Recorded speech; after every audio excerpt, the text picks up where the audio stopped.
यह कहानी एक भ्रमम राक्षस की है, जिसे आप लोग जानते ही होंगे।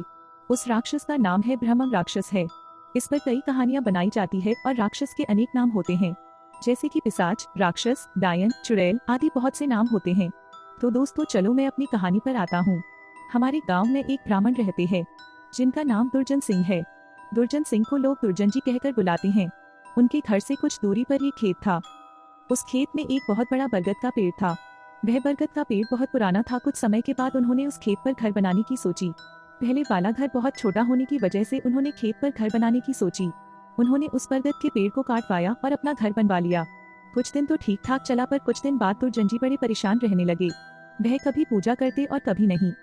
तो उनकी बीवी ने उनके बदले स्वभाव को देखकर पूछा कि तुम आजकल पूजा नहीं करते हो और आजकल बदले बदले से रहते हो, कभी बच्चों को डांटते रहते हो, तुम्हें हुआ क्या है? दुर्जन जी के चेहरे पर मुस्कान आई और वह कहने लगे, मेरे घर को तोड़कर अपना घर तो बना लिया है और इसे क्या पूजा करने के लिए कह रही हो? मैं ही तो भगवान हूँ, इसे पूजा करने की कोई जरूरत नहीं है। वो कभी दांत मिचते, कभी बड़े प्यार से बोलते, कभी आंखें लाल तो कभी सही हो जाते।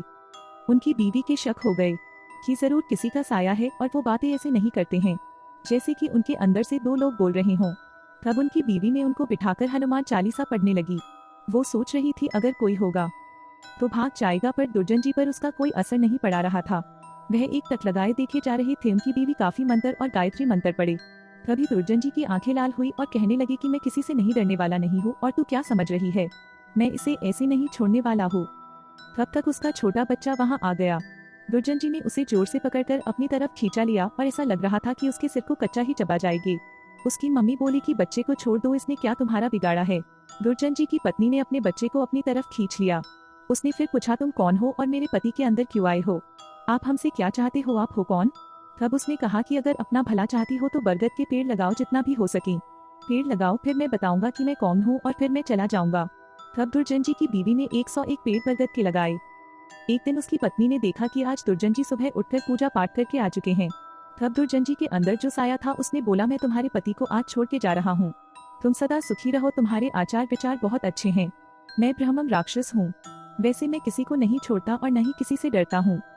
तुम्हारे पति ने मेरे बरगद को काट दिया था, जिस पर मैं हजारों सालों से रह रहा था। मुझे गुस्सा तो आया, पर मैं तुम्हारी अच्छाई के कारण मैंने इन्हें छोड़कर जा रहा हूँ, तुम्हारे पति को छोड़कर। तब दुर्जन जी अचानक सही हो गए। तब दुर्जन जी की बीवी की आंखों से आंसू निकल आए। तो दोस्तों, अगर बुरे के साथ अगर तुम अच्छा करोगे तो एक दिन वह भी अच्छा हो जाता है।